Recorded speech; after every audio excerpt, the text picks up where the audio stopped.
1000 కోట్లకే కేజ్రీవాల్ కవిత జైలుకెళ్లారని 1,00,000 కోట్ల స్కామ్ చేసిన వైసీపీ వాళ్ళు ఖచ్చితంగా జైలుకు వెళ్తారన్నారు బీజేపీ ఎమ్మెల్యే ఆదినారాయణ రెడ్డి.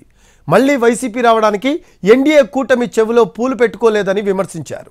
బొత్స సత్యనారాయణ ఎమ్మెల్సీగా కంటెస్ట్ చేసిన గెలిచేనంత సీన్ లేదన్నారు ఆయన. లిక్కర్లోనే ఏదో కేజ్రీవాల్ గారు అక్కడ మహా అంటే ఒక 1000 కోట్ల పుణ్యానికి అందరూ జైలు పాలు. వాళ్ళ ముఖ్యమంత్రి గారు, వాళ్ళ ఉప ముఖ్యమంత్రి కవితమ్మ గారు. ఇక్కడ 1,00,000 కోట్ల స్కామ్. కుక్క దొరికినట్టు దొరుకుతారు, ఎరి కుక్క దొరికినట్టు.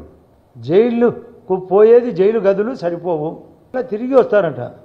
అంటే మేమన్నా ఎన్డీఏ కూటమి ఏమన్నా చెవిలో పువ్వు పెట్టుకునేదా మీరు వచ్చేదానికి? ఆ బొత్స సత్యనారాయణ గారు మళ్ళీ ఏదో కంటెస్ట్ చేయబోతున్నాడంట. అది ఇంటికే పోయిందనే. అంటే అతన్ని ఎక్కడ కాంగ్రెస్ అయిపోతాడనే భయపడి వైఎస్ఆర్ సీట్ ఇచ్చినాడు. అది